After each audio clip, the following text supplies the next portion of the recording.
beloved, Boss Mike, Severa.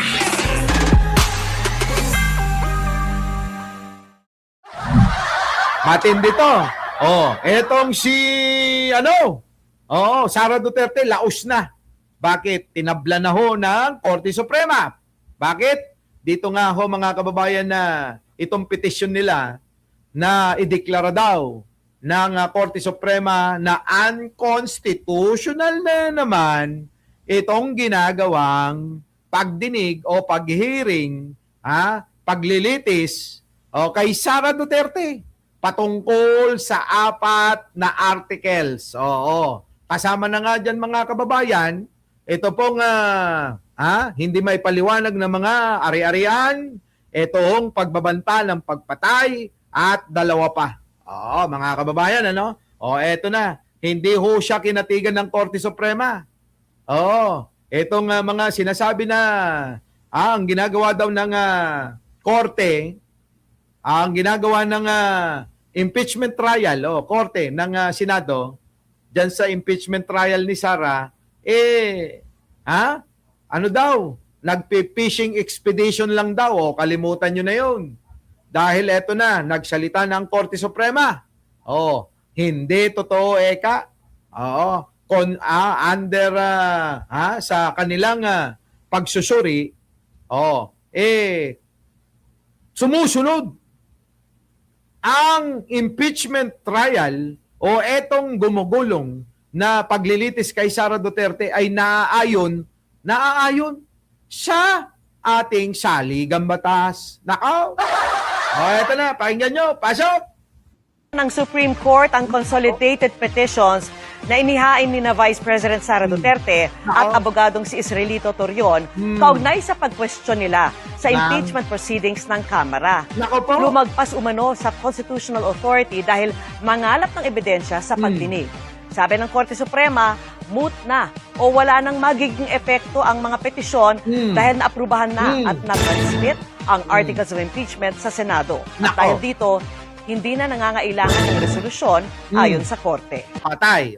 Mga kababayan, napakasimpleng tinadyakan si Sara palayo. Nawala na yung asim, mga kababayan.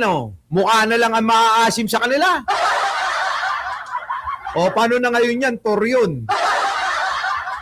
Di ba nakakahiya? Pahiya. Diyos ko, mga kababayan. Wala na. Ano pa ngayon?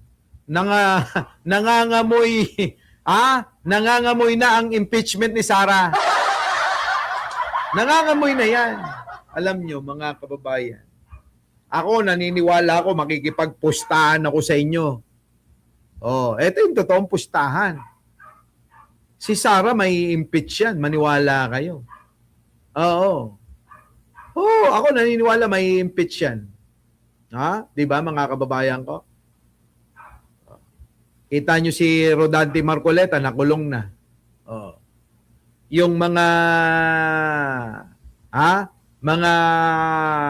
kaibigan natin at itong kapatiran na sumusuporta kay Marcoleta, tumahimik na rin, harinawa. Di ba mga kababayan? Yan ang sinasabi natin. Relo daw ang pusta. Kahit anong relo. Victory for Filipino people. Sabi rito. Wala. Ngayon, mga kababayan ko, ano ang ibig sabihin? Ito yung sinasabi ko. Wala nang asim ang mga Duterte. Wala na Si Digong, wala na. Wala nang asim. Sara Duterte, nakita nyo naman kung gaanong kabubuhan meron Bobo talaga. Diba, Rod Solar, Yoboy, patik, meron tayo niyan, kahit patik, meron. Diba? Naku, mga kababayan ko. Buti naman, kinatigan ng Korte Suprema, hindi kinatigan ng Korte Suprema itong apela nila na ipatigil ang impeachment trial. Ibig sabihin, tuloy-tuloy na yan. Kalimutan na niya na yung mga sinasabing katwiran ng depensa Sabi ng mga depensa, kasi ang ginagawa lang nitong prosecution ay nagpi-fishing expedition kasi wala naman daw silang mga ebidensya talaga. Di ba? Paano yun? Paano nga walang ebidensya? Napakarami nga. Yan na nga lang, lumalabas ho yung mga katarantaduhan ng mga DDS senators, Robin Padilla, pahiyang-pahiya. Napakaraming tinatanong mga kababayan na irrelevant naman. Akala niya naman, bobo yung tinatanong niya. Di ba? Lumalabas. Ay, kita nyo naman Mula day 1 ng impeachment, mga kababayan, puro kapahiyaan na lang ho yung tinatamon ni Robin Padilla Lalo na itong si Amy Marcos, mga kababayan ko. Nakita nyo si Amy Marcos? Pinipilit pa rin. Pinapa-yes or no lang yung witness. Hindi naman hindi naman para sa yes or no lang yung dapat isagot, mga kababayan ko. Gustong-gusto to ni Gustong-gusto to ni Arnold Lopez na tatalakayin. Di ba? Val Novilla, sino pa may mga bagong dating dyan? Dali Borocanay, nandyan na. Sino pa may mga bago dyan, shoutout po sa inyong lahat, Bergie Berhel de Dios, Yolanda Ramirez, shoutout po sa inyo. Yoboy Alvarez, shoutout po, di ba, El na Bencho, Tony Ninubla. Nako, mga kababayan ko. Eto, pakinggan nyo naman si Amy Marcos. Tingnan nyo yung mga nangyayari doon, Lang sa definition ng joint circular. Mag-yes or no ka lang. Kanina ka pa inaaway mo ko lagi. Kita nyo mga... Para bang talaga mga kababayan, halatang halata mo na si Amy talaga maka-Duterte talaga no? What if, mga kababayan, sa 2028, may madiscover kayo na si Amy pala nagpapanggap lang. Ano kaya ang gagawin ninyo? Magagalit pa kaya kayo? Baka sisihin nyo kami. Hindi. Sabi ni Boss Mike, masama talaga si Babalina what if kung sinakyan ko lang yung trip niya? Paano yun? Tama? What if kung sinakyan ko lang pala yung trip ni Amy, na kunyari, nagdi-DDS siya. Babaero ka ba? Yes! Yes! Tao ka ko noon pa. Noon pa yun, Arnold Lopez, kung babaero ako. Di ba? Puro pabalik tanaw daw. Nga, no? Na lang ang i-vlog natin, mga balik tanaw. Yung mga nagbahay-bahayang kayo, yung nag-aagawang kayo dun sa role ng nanay kasi kailangan mabengbang kayo nung tatay. Di ba, no, mga kababayan ko? Noon yun. Alaala na ngayon yun. Nag-move on na ako. Minove on ko na yung sarili ko nung pinagpapasasaan ako. Ng iba't ibang mga babae dyan. Magagalit talaga ako sa ginawa niya kay PBBM. Nako, paano kaya yon? Teresita Tan, paano? Kung malaman mo na Teresita Tan pala, eto pa lang si Amy, nagsasakripisyo. Di ba no? Eto pa lang si Amy Marcos, nagsasakripisyo. Nagdadrama lang pala ito. Na kunyari, naggagalit-galitan kay Manong Bongbong natin, tapos ang ending pala, bago matapos na ang termo ni Pangulong Bongbong, madidiscover nyo na, puta, si Manang Amy pala ang pinakamalaking sakripisyo. Ano kayang gagawin ninyo? Sige lang, pinag-uusapan lang natin. Ano kayang gagawin ninyo?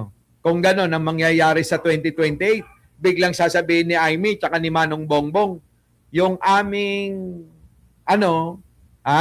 nangyaring away-away, dala lang yun para siya usapin ng politika at maging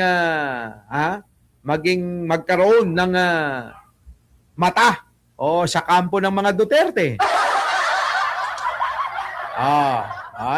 Yun lang naman yan. Diba? Sige, tuloy, Manang Jaime! Sorry po, Your Honor. But hindi po ako pwedeng mag-answer categorically since yun nga po yung provision. But it's categorical. You may proceed, ma'am. When you're ready, you have 2 minutes. Yes, maraming salamat, Ginoong Pangulong Hukom. Itutuloy ko lang yung tinatanong ko kanina dahil may nabanggit kayo ng presumption of misappropriation. Tama ba? For personal use. Based on the joint circular po, meron po. Oo, tama. Pagkatapos nun, tinitingnan ko yung joint circular at maliwanag that the presumption for misappropriation arises Galit na galit si Teresita. Tano? Tutok mo, Boss Mike. against the accountable officer. Di ba? Ayan. Against the accountable officer. Sino ang accountable officer? Maliwanag naman yung joint circular. Sa 3.1, sabi, yung officer whose duties permit or require possession of government funds. Hindi ba? Based on the joint circular po, may ganyang provision. Oo. So yung SDO talaga, yung Special Disbursing Officer has the possession, the custody. Tama yun, di ba? Yes po. O kung ganon, if the presumption na personal use, ayon sa 8.3 ng Joint Circular, failure of the accountable officer to liquidate any public funds is tantamount na nga to that presumption. Hindi Yes, po po. ba?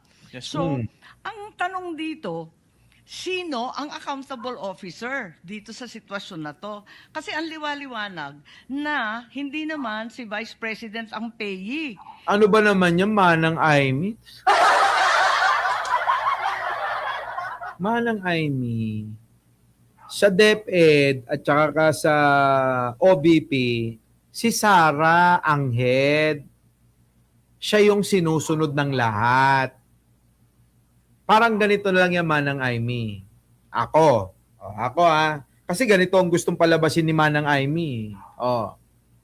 Ako, may tauhan ako. Ngayon, kayo ay pumunta ng salon. Ngayon, mga kababayan ko, nagpagawa kayo, di ba? Nasira yung buhok nyo. So, hindi ako bilang may-ari, hindi ako liable. Simple lang yun, mga kababayan. Ibig sabihin nun, dahil ako ang head, ako ang head of office. Ako. Si Sara, ganun din. Liable ako sa negligence, diyan sa di ba? Liable ako, yan. Ng mga tao, ganon. Hindi yung, hindi naman ako nagganon yan naggawa niyan ganon kasi yung gustong palabasin ni Manang Aimee. Pangbobo itong katwiran na ito mga kababayan. Pangbobo. Kasi nga yung mga taga-suporta nila, yung kanilang mga followers, buboy. 'Di ba? Kaya kailangan, mga kababayan, bilang tagapangasiwa ng pangkalahatan, abay dapat ikaw ay liable din. Dapat nga ikaw ang mauna. Huwag mong isisi sa taong bayan kung bakit naging ganun. Unang-una, hindi naman kami kumuha sa tauhan na yan ikaw mismo Tama? Alam nga naman na kasalanan ni customer na nasunog yung buhok niya. Bakit yung customer ba yung nag-hire dyan? Hindi. Kundi yung may-ari, ako. Di ba mga kababayan ko? Eto na mga kababayan. Baby Nunez, what if pinatakas nila si Bato, tas tinuro lang na sa yan na nga may pet sabi, ikaw nag-abala ka pa. Oo. Ewan ko doon, Baby Nunez, 2 months lang tayong mag-on. Di ba, no? Oo. Yan. Naku, makakakain na ako ng masarap nito mamaya sa pansitan. Kasi ganun ang gustong Aling Roda, Melody, Manakmul, Mini Makmak. Ganun ang gustong ipaliwanag ni Manang Aimee na teka muna, hindi naman si Sara Duterte ang gumawa niyan o nagbigay ng pera, nagbigay ng ganito, nagpalakad ng ganyan. Hindi siya. Pero ano ni Sara yan? Tauhan. Sino nag-hire dyan? Si Sara po. Kasalanan mo, Sara. Di ba? Baby Nunez. Nag-abala ka pa. Di ba mga kababayan? Simple lang unawain eh. Mag-i-steak ako mamaya, Elena Bencio. Yun. Pero si Sara, sige lang siya lang ng sige. Hindi na nga natin maintindihan kung anong gusto niya eh. Pinipilit niya pa rin yung katwiran para mailusot si Sara, gift ko yan sa'yo sa Happy Mansari. Oo. Diba, no? Grabe, no? Kung itong mga member na to, mga jowa ko ito, sigurado, wala akong pahinga na ito. Walang pahinga niyan. Ang dami, no? Mansari, suking-suki tayo sa Victoria Court niyan. Siyempre, Mansari, di ba? Kailangan may bang-bang. Utik na yan, baka naman magkape kayo, kay Boss Mike. Magkakape.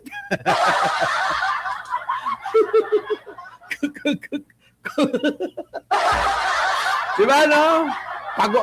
Hindi. May agimat ako, Regina Romero. Ano ang aking baka mamaya may nakikinig. Ako ang aking hindi ka magsisisi, uuwi kang masaya. Ito na si Manang Aimee natin, ewan ko ba rito? Ano bang nakain? Manang Aimee kasi, ikaw naman. Sabi nga ni Arnold Lopez, pinapasagot mo ng yes or no, yung witness, ikaw nga hindi makasagot. Eto, tingnan nyo panoorin natin at balikan natin yung nakaraan. Nung tinanong si Aimee Marcos, dito mga kababayan, sabi dito, 65 na ako, di ko na kayang... Talaga ba? May kakilala ko. Abay, 65, 70 nga, umaarya pa! Di ba? Umaarya pa, mga kababayan ko. 70? Ay, lako. Ewan ko, nilalagyan ba yun ng grass? Eto na, mga kababayan, Aimee Marcos, dito nga, hindi ka makasagot lang ito, pero kailangan tanungin. Yes. Ikaw ba graduate talaga ng Princeton Pumasok o ako hindi? sa Princeton at Ang tanong sa'yo, ewan ko. Lisa Eunice. Nako, hindi naman nagpatalo to si Lisa Eunice talaga. Thank you sa Cereza Force shoutout kay nandiyan si Marites Musni kanina. Ito yon. Tingnan niyo yung tanong sa kanya. Gumraduate ka ba ng Princeton? Tingnan niyo. Recent na lang ito, kailangan tanungin. Yes. Ikaw ba graduate talaga ng Princeton? Ang tanong, gumraduate ka ba talaga ng Princeton? Di ba? Di ba? Gemma Garais. Eto na, Doris. Doris Usame Sanchez. Ito na. sa Princeton at pagkaalam ko, nag-graduate ako. Pagkaalam mo, Hindi niya sigurado? Anong klase yan, Aimee? Mahaba pa yung baba mo talaga dyan, Hindi pa napuputulan, Di ba? pero sabi ng spokesperson ng Princeton, hindi ka raw nagtapos. Hindi ko alam kung sino Nag-aral yung... ka nga raw, Hindi- pero hindi ka raw Hindi ko graduate. kilala yung spokesperson na yon, aalamin ko pa. Pero ang sa akin, Aimee, ano ba yan? Ako nga alam ko nag-graduate ako sa Pugo Elementary School. Di ba? Doris Usame Sanchez, I love you too.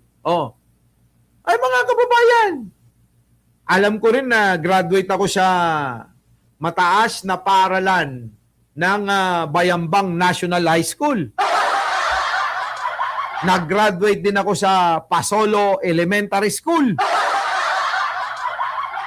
Di ba, mga kababayan ko? Oh. Ewan ko dito sa mga ito. Si Amy, hindi niya alam, mga kababayan. Oh, college siya na. Oh. Sa Princeton, mga kababayan. Oh. Focus. Oh, yan na. Oh. Titigan nyo. Ayan, pinoko. I think, yes, ay hindi ko po kilala, kaya aalamin ko. Nako. Pero sa akin, ang alam ko, ako'y politics of Ano yun? Sabi nga na Lopez, ano yan? Sa tingin ko, pagkakaalam ko, nag-graduate ako. Yan ang sinasabi natin, mga kababayan. Na si Manang Amy, eto, iba iba yung ano niya no? Kapag ka syempre, nasa poder senador, di ba? Kaya, ano siya, magtanong, may yabang, gano'n, ano. Di ba, Alan? Oo. O, nanonood si Alan. Oo. Oo. O, anong klaseng student di niya alam kung nakagraduate? Yan nga yung sinasabi ko sa iyo. Di ba? Yan nga yung sinasabi ko sa inyo. Hindi niya alam kung nakagraduate ba siya o hindi. Ano ba naman yung Manang Amy? Grabe ka naman, no? Oh. performance. Alam ko yung ginagawa ko. Pumasok din ako sa UP, katulad po ninyo. At alam natin na ang importante dito, sino yung nakakapag-deliver ng performance. At Hindi, oo nga. Manang Amy, masyado ka naman defensive eh. Di ba no? Napaka-defensive ano? Arnedla sa Martino. Hindi naman yan yung tanong kung nakagraduate ka ba sa Princeton. Hindi yung nag-aral ka rin sa UP. Ang pinag-uusapan dito ay nakakapag-deliver ba? Given! Oo, sige na, ikaw na ang lahat. Oo, nakakapag-deliver ka ng sandamakmak na trabaho, etc. etc. Pero hindi yun yung tanong. Binibigyan mo kasi ng agam-agam yun mga tao eh. Ang tanong, nakapagtapos ka ba sa Princeton? Yun po yun. Hindi niya masagot. Kita nyo, no? Grabe, no? O ngayon, i-check natin kung totoo ba yung sinasabi niya mga kababayan. O eto na, sinend ni Arnold Lopez. O, ano sabi rito mga kababayan ko? Ha? Ano sabi? O, eto na, no. Amy Marcos did not graduate from Princeton University. University officials confirmed that although she attended the school across multiple periods between 1973 and 1979, school records show she was never awarded a degree. So, ibig sabihin, wala talaga mga kababayan ko. Wala. Puro ito mga hausaw, mga kababayan. Oo. Kaya wag niyong basta-basta pinaniniwalaan si Manang Amy. O, bakit niyo paniniwalaan yan? O. Nagkukunya-kunyarian lang maka Duterte yan eh. Di ba? Nagkukunya-kunyarian! Ay, nako, ewan ko ba, Manang Amy, no? Oo. Tigil mo na nga kasi yan! Oh. Our beloved Boss Mike, Boss Mike.